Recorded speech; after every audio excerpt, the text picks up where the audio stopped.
In Zimbabwe, Zimstat yesterday released the latest consumer price index figures. The month-on-month inflation rate in December 2019 was 16.55%, shedding 0.91 percentage points on the November 2019 rate of 17.46%. This means that prices as measured by the all-item CPI increased by an average rate of 16.55% from November to December 2019. The month-on-month food and non-alcoholic beverages inflation rate stood at 15.75% in December, shedding 6.88 percentage points on the November 2019 rate of 22.63%. The month-on-month non-food inflation rate stood at 17.14%, gaining 3.2 percentage points on the November rate of 13.94%. The CPI for the month ending December 2019 stood at 551.63 compared to 473.28 in November 2019. Joining us on the Mint this morning is Kudzanai Sharara from the Business Weekly. Kudzi, let's break this down. What is the CPI and why is it so important to the economic numbers? Well, the CPI tracks price changes in a basket of goods and services in the country. And it is important because it is then used by businesses to forecast their costings, to do their budgeting.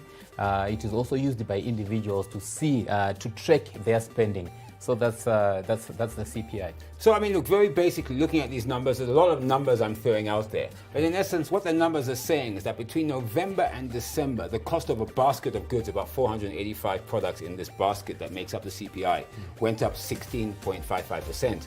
So that doesn't mean prices went down. It just means that what? What it means is that prices still went up, but they went up by 16.55%, which is lower than the 17.46% they went up by in November. So prices still went up, but at a much slower rate than they did in the previous month. So that's what it means. A lot of people confuse it and think that when we say inflation has slowed down, we are saying that prices have gone down. No. That's not the case. Prices have still gone up. And in fact, people can see that, can't they? When they go into the shops to do their shopping in November as compared to December, they notice that there wasn't that much of a price increase like we had seen in previously in 2019. Yes, on average, the price increases actually were a bit slow. But when you look at it, when you break it down, when you look at food inflation, for example, food inflation, actually the prices of the rate at prices going up in terms of food items was actually slower. But when you look at other products which are not food, the non-food items,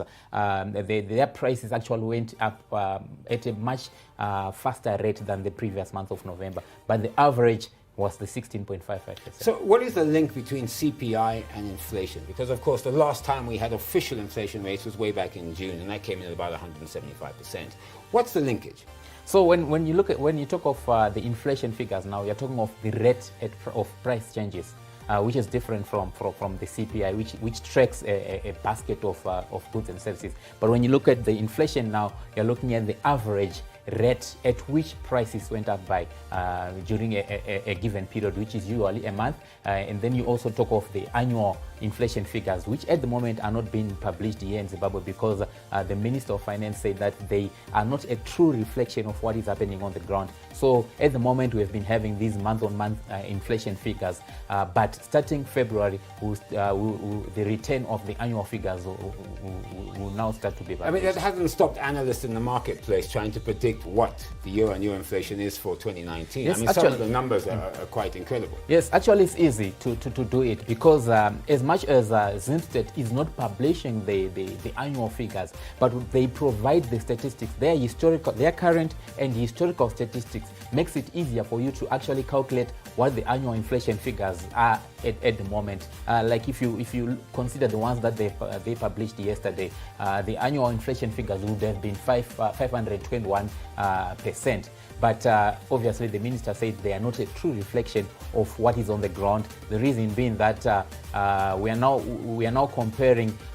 It was not easy to compare US dollar-based prices, which after we had floated the exchange rate. Remember, the exchange rate was floated in February last year. So that's the reason why he's saying that we can't compare when the exchange rate was fixed at 1:1 and when it was then floated. But looking at that implied inflation rate that analysts can predict through the numbers of 541, as you said, The minister's predictions for inflation for 2020 are incredibly low, and I think most analysts think that he won't hit those targets.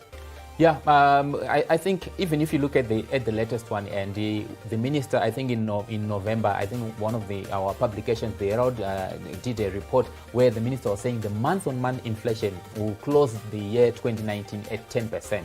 Now we have closed the year at 16.55%. So we've already missed that target. And I think even going forward, we are likely to miss the targets for 2020. The reason being that our inflation at the moment is it tracks the exchange rate, which of course has been stable in the last 2 months, but there's so much pressure on the exchange rate as well. Remember, we import almost most of our products, and we have also had a drought in the last year, and we are going to be importing food. And which of course subsidies. Yes, and subsidies. So there will be pressure on prices at the moment.